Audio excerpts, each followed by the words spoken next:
Sometimes you just want to take your kids to a movie and not have to worry about being bombarded with an obnoxious or overly political story.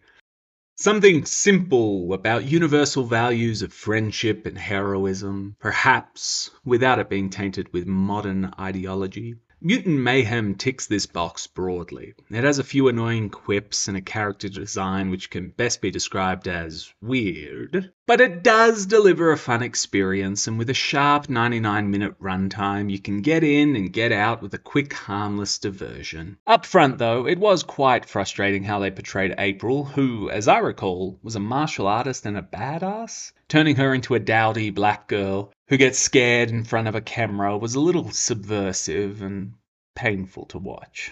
Furthermore, they made every character unattractive. I don't think it's inaccessible to portray characters as moderately lifelike. When the humans are just as ugly as the mutants, then I think a mistake has been made in the creative process. I also think given they got Ayo Edebiri to voice act, then you could have just made sure April looked as good as her. What's the problem here, man? I don't know. Furthermore, shouldn't animation be beautiful, given it's an art form? Crazy thought, right? Right. Anyway, my review has already derailed itself, so let's focus. Mutant Mayhem was a fun enough film that the family could enjoy without any adults necessarily needing to read into it.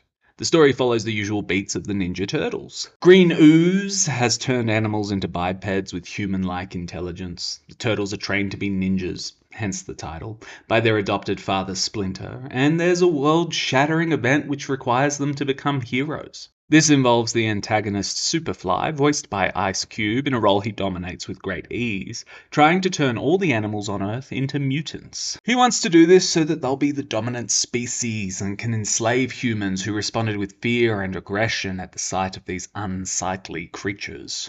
What Seth Rogen and Evan Goldberg bring to the table in this incarnation are stories of teenage angst, isolation, and a yearning to be accepted for who you are. One could say this is political, but I personally found it to be anodyne and quite typical of any high school set story. The other thing these men provide is a self-aware meta style, which is fun for the first 40 minutes, but then does start to grate the nerves after the 100th pop culture reference. We get it. Seriously, we do. You think you're clever.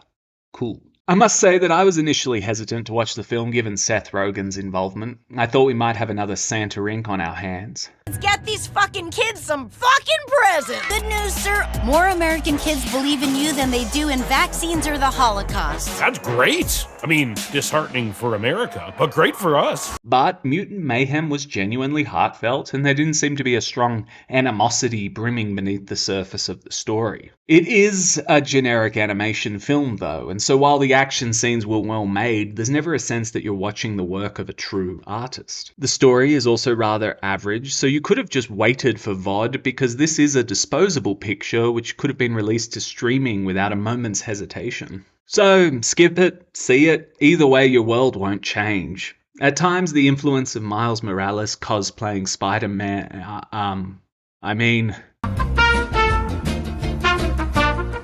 The influence of Into the Spider-Verse is very obvious, but I didn't mind that terribly. It's a massive hit, so of course people are going to be inspired by it and want to try to replicate some of its success in their own work. Casting teenage voice actors to play the Turtles was a nice touch and is probably my favourite part of the whole film. There was something so genuine in their performances that I couldn't help but find the leads likeable. Everyone in the theatre had a blast, and I can't deny that this is the goal of making a movie like Teenage Mutant Ninja Turtles. So, job well done, guys. But there are some obvious issues. The second act overdoes the characters singing, and it felt at times like they just needed to put another joke in or extend the runtime rather than simply telling the story. Mutant Mayhem does try a little hard to hit the prejudice angle, and at times this just feels silly. Are we really going to use mutants as an allegory for minorities in 2023? How many X-Men films have done that already, guys? A big gripe of mine was how they diminished the significance of karate and the relationship between Splinter and the Turtles. Here, he's a silly father figure, which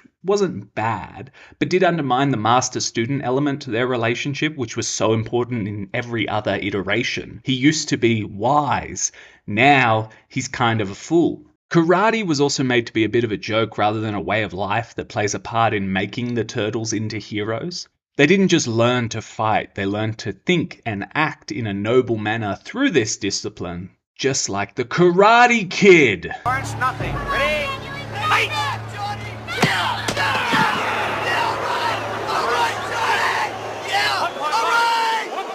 In my version, I saw Splinter kiss Scumbug, which I know was a cause for division, and from what I could find online, this character was voiced by a man. So perhaps this was a reference to Splinter being gay, as some commentators believed, but I can't really say with certainty, because Scumbug's voice was quite strange and hard to peg gender to. Bearing in mind that Nancy Cartwright voices Bart Simpson, so this may just be a case of a man voicing a female character. I don't really care too much myself as it's so inconsequential that no child would notice it's a comment on sexuality, but it's worth noting if it's concerning for you. Ayo Itabiri does a good job as April O'Neil, though it's mostly an extension of everything else she's done in the past. I don't think you need to expect this sort of film to be groundbreaking, but it was noticeable that she just turned in the same Ayo performance. The exposition is terrible in Mutant Mayhem. Superfly literally explains how he and Splinter are the same. Remember when I told you we're not so different, you and I? We're not so different, you and I.